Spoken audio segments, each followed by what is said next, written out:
हमारा topic time of supply चल रहा है। टाइम ऑफ सप्लाई में हमने देखा है कि time of supply could be for goods, time of supply of goods और time of supply of service. और ये भी फॉरवर्ड चार्ज और रिवर्स चार्ज दो केसेस में हो सकता है, इधर फॉर फॉरवर्ड चार्ज और इधर रिवर्स चार्ज। अभी जो time of supply of goods है उसके लिए सेक्शन नंबर 12 है, और अभी हमने सेक्शन नंबर 12 का सबसेक्शन 1 और सबसेक्शन 2 ही पढ़ा हुआ है। सबसेक्शन 1 के अंदर जो वर्डिंग यूज़ करी गई है वो शैल यूज़ करी गई है, जिसका मतलब है कि जो भी सेक्शन 12 के अंदर लिखा गया है टाइम ऑफ सप्लाई, उसको हमें स्ट्रिक्टली पढ़ना पड़ेगा और उसी को टाइम ऑफ सप्लाई मानना पड़ेगा। सब सेक्शन 2, सेक्शन 12 के सेक्शन 2 के अंदर बोला था कि टाइम ऑफ सप्लाई जो है, टाइम ऑफ सप्लाई रहेगी इनवॉइस डेट और payment date whichever is earlier, या तो इनवॉइस डेट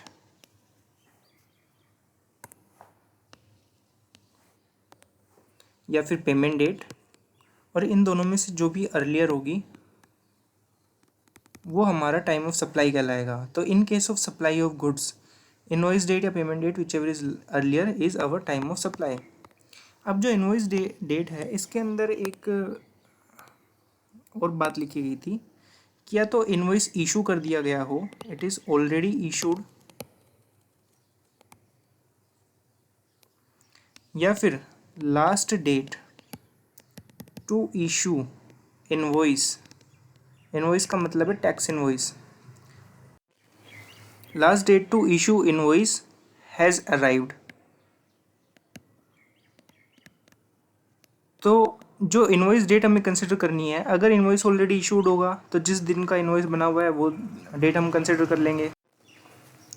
अगर इनवॉइस अभी तक नहीं बना है तो जो लास्ट डेट है जिस दिन हमारा इनवॉइस बन जाना चाहिए था वो हमें कंसिडर करनी है। अब ये जो लास्ट डेट है, ये जो लास्ट डेट है ये हमें बताएगा सेक्शन नंबर 31। तो इस डेट को अराइव करने के लिए हमें सेक्शन नंबर 31 को रीड और अंडरस्टैंड करना पड़ेगा। Let's see section number 31।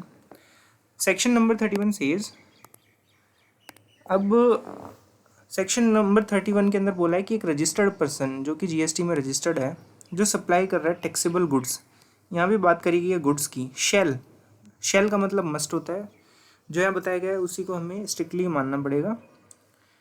A registered person supplying taxable goods shall before और एट द टाइम ऑफ, या तो इन दोनों में से ये जो भी इवेंट्स हमने बताई हैं, या तो ये वाली इवेंट्स होने से पहले या फिर ये इवेंट जब हो रही हैं उस टाइम पे एक क्या करेगा, इशू करेगा टैक्स इनवॉइस। और उस टैक्स इनवॉइस में क्या क्या चीज़ें होंगी वो एक हम प्रेस्क्राइब करेंगे थ्रू रूल्स। जब भी वर्ड प्रेस्क्राइब यूज़ होता है उसका मतलब होता है कि prescribed by rules,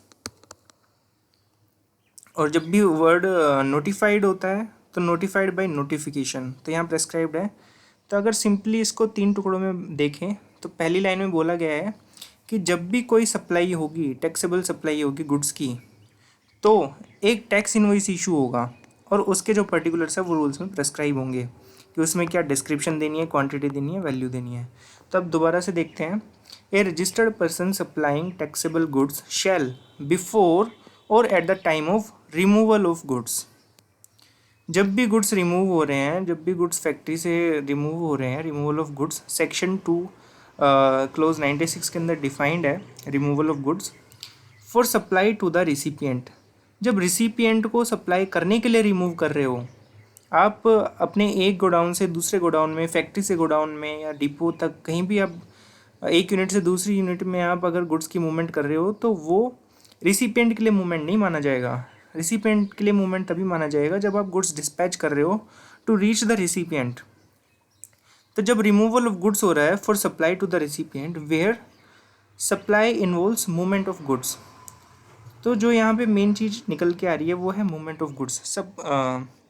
sub section 1 के क्लोज ए के अंदर मूवमेंट ऑफ गुड्स को कवर करा गया है और सब क्लोज बी के अंदर एनी अदर केस को कवर करा गया है।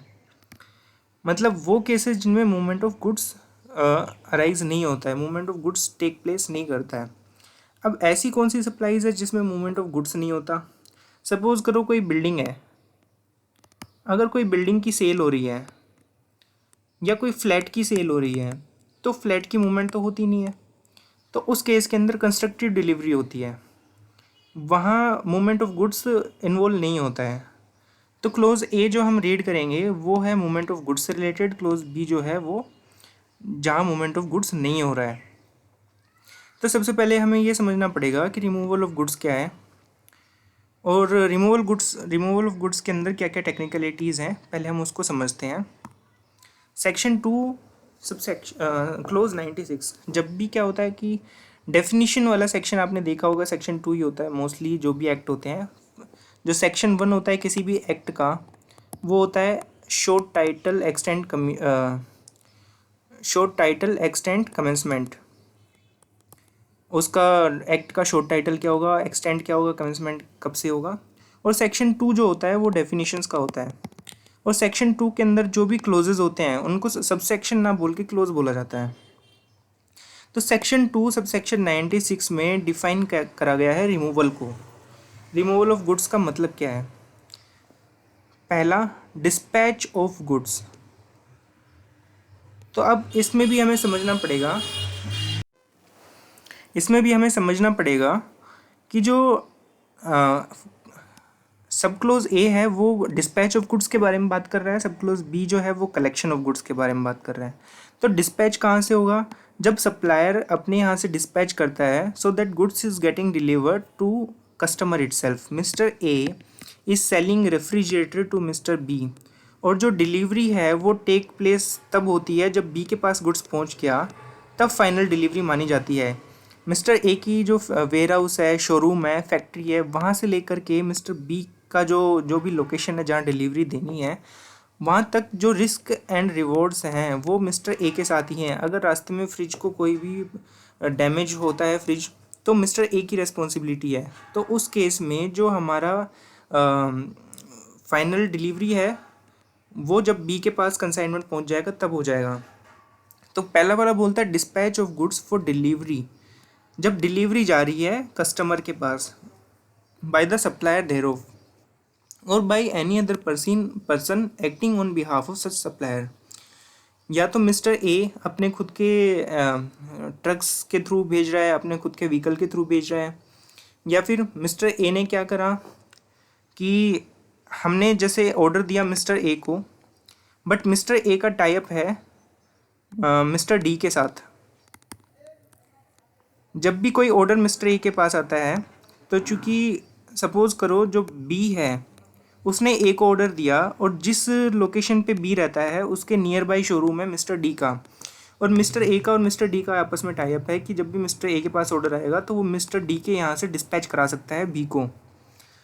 तो इस केस के अंदर Mr D is acting on behalf of Mr A for supplying goods to Mr B. तो इस केस के अंदर भी जब भी रिमूवल ऑफ गुड्स कब माना जाएगा? जब मिस्टर डी के यहाँ से गुड्स डिस्पैच होते हैं तब रिमूवल ऑफ गुड्स माना जाएगा। यहाँ पे दो चीज़ें हैं, डिलीवरी और डिस्पैच। डिस्पैच कब माना जाएगा? जब यहाँ से टेक ऑफ कर दी, जब यहाँ से रेफ्रिजरेटर जो है गाड़ी में लोड कर दिया, मतलब अब डिस्पैच स्टार्ट हो गया है। और डिलीवरी कब होगा? जब रेफ्रिजरेटर कस्टमर के यहाँ पहुँच जाएगा तब डिलीवरी टर्मिनेट होगी। तो सेक्शन 2 क्लोज 96 सब क्लोज ए उसमें बोला कि जो रिमूवल ऑफ गुड्स है ये दो तरीके से हो सकती है। अगर सप्लायर डिस्पैच कर रहा हो या फिर कस्टमर खुद आके कलेक्ट कर रहा हो। अगर सप्लायर ने डिस्पैच करा तो जिस डेट को सप्लायर ने खुद डिस्पैच करा, या तो हिज ओन, या फिर उसके बिहाफ पे उसका कोई एजेंट है उसने डिस्पैच करा, तो जिस दिन डिस्पैच हो जाएगा गुड्स सप्लायर के पोजीशन से उस दिन माना जाएगा रिमूवल ऑफ गुड्स हो गया। लेकिन सेकंड अपना क्या हो सकता है कि कस्टमर खुद आए गुड्स कलेक्ट करने के लिए। तो या तो कस्टमर खुद आ सकता है, सपोज़ करो आप लैपटॉप परचेज़ करने के लिए किसी शोरूम के अंदर जाते हो, तो जब आप शोरूम के अंदर गए जिस डेट को, और जब शोरूम वाले ने आपको लैपटॉप हैंड ओवर कर दिया, इनवॉइस वगैरह काट के दे दिया, आप लैपटॉप की डिलीवरी आपको दे दी, तो वो माना जाएगा कि रिमूवल ऑफ गुड्स हो चुका है जब आपको लैपटॉप हैंड ओवर कर दिया। ठीक है, या फिर आप किसी और को भेज देते हो, अपने एजेंट को भेज देते हो, अपने कोई रिश्तेदार रिलेटिव्स को भेज देते हो कि that he will go and collect laptop on your behalf. तो जिस दिन आपका एजेंट वहाँ से लैपटॉप लेके आ रहा है वो रिमूवल ऑफ गुड्स माना जाएगा। तो रिमूवल ऑफ गुड्स हमने अच्छे से समझ लिया। अभी एक एग्जांपल के थ्रू इसको समझते हैं। हम अभी चल रहे हैं टैक्स इनवॉइस हमारा कब इशू होना चाहिए, जब रिमूवल ऑफ गुड्स हो जाए। उन केसेस में जब मूवमेंट ऑफ गुड्स इन्वॉल्व है, जब गुड्स एक जगह से दूसरी जगह जाना है, और तो उस केस में रिमूवल ऑफ गुड्स कब होगी वो हमने सेक्शन 2 क्लोज 96 में देखा, और उसके बिहाफ पे हम इनवॉइस इशू करेंगे। थोड़े बेटर अंडरस्टैंडिंग के लिए हम एग्जांपल देख लेते हैं। फॉर एग्जांपल, मिस्टर ए के पास मिस्टर बी का एक ऑर्डर रिसीव हुआ 1 मई 2021 को। डेट ऑफ ऑर्डर जो है वो 1 मई 2021 है। डेट ऑफ ऑर्डर 1 मई 2021, ये हमारा एग्जाम्पल नंबर 1। जो ये गुड्स है ये मिस्टर ए ने डिस्पैच करा अपनी फैक्ट्री से या प्रीमिसेस से 2 मई 2020 को, और ये जो गुड्स हैं ये गुड्स मिस्टर बी के यहाँ पे डिलीवर कब हो रहे हैं, ये डिलीवर हो रहे हैं 10 मई 2020 को। तो अब इस केस के अंदर हमारा जो रिमूवल होगा वो कब माना जाएगा? रिमूवल ऑफ गुड्स कब है? आप वीडियो को पॉज करके कमेंट में आंसर लिख सकते हैं और फिर अपने आंसर को वेरीफाई करना। तो अभी हमने पढ़ा सेक्शन 2 क्लोज 96 में कि जिस दिन गुड्स डिस्पैच होगा, the date of dispatch from location of supplier premises of supplier is the date of removal. तो इस केस में 2 मई 2021 सही है, 2021 is date of dispatch. Example 1 हमारा हो गया। Let's see another example. Example 2, suppose करो मिस्टर ए और मिस्टर बी वही दो लोग हैं। मिस्टर बी ने मिस्टर ए को ऑर्डर दिया है। ऑर्डर की जो डेट है वो है 1 मई 2021। अब मिस्टर ए जो है ये गुड्स अपने वेयर हाउस में ट्रांसफ़र करता है 2 मई 2021 को, और ये गुड्स जो है वेयर हाउस से अपने कस्टमर के लिए डिस्पैच होते हैं 4 मई 2021 को। तो क्वेश्चन अगेन वही है कि आपका जो रिमूवल ऑफ गुड्स है, रिमूवल ऑफ गुड्स वो कौन सी डेट को हुआ? रिमूवल ऑफ गुड्स कौन सी डेट को हुआ? तो अगेन अब आप अपने एक यूनिट से दूसरी यूनिट पे ट्रांसफ़र कर रहे हो या अपने किसी वेयर हाउस पे ट्रांसफ़र कर रहे हो, तो उस चीज़ से रिमूवल का कोई लेना देना नहीं है। रिमूवल तभी मानी जाएगी जब आप अपने जो भी आपकी साइट है, चाहे आपकी फैक्ट्री साइट है चाहे वेयर हाउस है, वहाँ से आपने अपने कस्टमर के लिए फ़ाइनल डिस्पैच करा हो, और यहाँ पे फाइनल डिस्पैच जो हुआ है वो 4 मई को हुआ है। तो रिमूवल ऑफ गुड्स जो है वो 4 मई को माना जाएगा। एग्जाम्पल 2 हो गया। अच्छा, एग्जाम्पल नंबर 2 के अंदर इनवॉइस कौन सी डेट को इशू करना पड़ेगा? इनवॉइस की डेट क्या होगी? तो हमने सेक्शन 12 के अंदर पढ़ा कि जो भी हमारा रिमूवल ऑफ गुड्स होगा, जब भी हमारा रिमूवल ऑफ गुड्स होगा वो हमारा सेक्शन 31 टैक्स इनवॉइस बोलता है जब भी रिमूवल ऑफ गुड्स होगा तो उस दिन हमें इनवॉइस इशू करना है। Invoice is to be issued on 4 May 2021 because यहाँ पे रिमूवल ऑफ गुड्स हो रहा है। अब टाइम ऑफ सप्लाई क्या रहेगा? टाइम ऑफ सप्लाई देख लेते हैं। टाइम ऑफ सप्लाई के अंदर हमने बोला था कि या तो हमारा इनवॉइस इशू हो जाए, इनवॉइस डेट या payment date whichever is earlier. यहाँ पे इनवॉइस डेट क्या है? 4 मई 2021। पेमेंट डेट है ही नहीं, तो जो भी इन दोनों में से पहले वो क्या है? 4 मई, तो यहाँ पे टाइम ऑफ सप्लाई रहेगा 4 मई 2021। हमारा मेन पर्पज़ है डिटरमाइन करना टाइम ऑफ सप्लाई। एग्जाम्पल 1 के अंदर फिर दोबारा से पूछते हैं। अब डेट ऑफ इनवॉइस क्या होगी, जिस दिन रिमूवल ऑफ गुड्स है, क्योंकि यहाँ पे जो गुड्स है इन्वॉल्व करता है movement of goods are involve, तो हमारा डेट ऑफ इनवॉइस वो रहेगी 2 मई 2021। अब टाइम ऑफ सप्लाई क्या रहेगा, तो अब टाइम ऑफ सप्लाई के लिए बोला कि इनवॉइस डेट या payment date whichever is earlier. Payment date का तो पता नहीं, इनवॉइस डेट हमारे पास है 2 मई 2021। तो इस वाले केस के अंदर जो टाइम ऑफ सप्लाई रहेगा वो टाइम ऑफ सप्लाई भी हमारा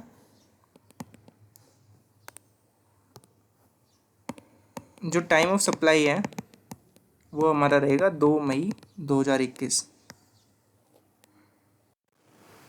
हमने पहला केस समझ लिया है कि जब डिस्पैच ऑफ गुड्स हो रहा हो तो उस केस के अंदर रिमूवल कब होगा। अब दूसरा केस लेते हैं जिसमें कस्टमर खुद कलेक्ट करने के लिए आता है। तो मिस्टर ए के पास मिस्टर बी ने एक ऑर्डर दिया, जो ऑर्डर की डेट है वो है 1 मई 2021।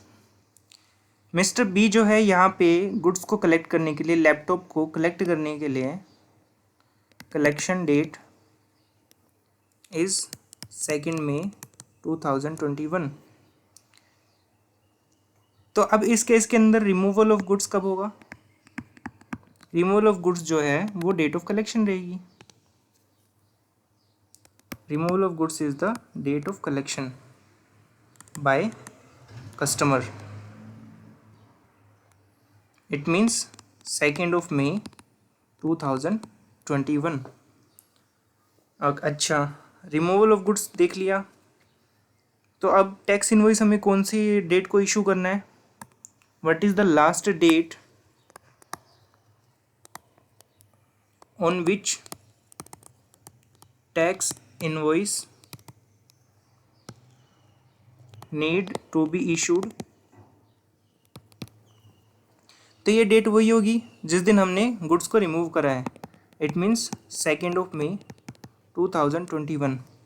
हम बात करें टाइम ऑफ सप्लाई क्या रहेगा। टाइम ऑफ सप्लाई बोलता है इनवॉइस डेट और payment date whichever is earlier. Payment date तो पता नहीं है, इनवॉइस डेट 2 मई है, तो 2 मई जो है वही हमारी टाइम ऑफ सप्लाई रहेगी। Another scenario could be order date 1 May, collection customer खुद ना आके उसने अपने एजेंट को भेज दिया, तो उस केस के अंदर भी जो डेट रहेगी वो 2 मई रहेगी। यही हमारा रिमूवल ऑफ गुड्स है। इसी दिन जब भी गुड्स रिमूव करोगे तब आपको इनवॉइस इशू करना है, वही आपका टाइम ऑफ सप्लाई रहेगा। अगर आपको क्लास की पीपीटी चाहिए, लेटेस्ट जीएसटी नोटिफिकेशंस चाहिए, you may subscribe the channel. Thank you.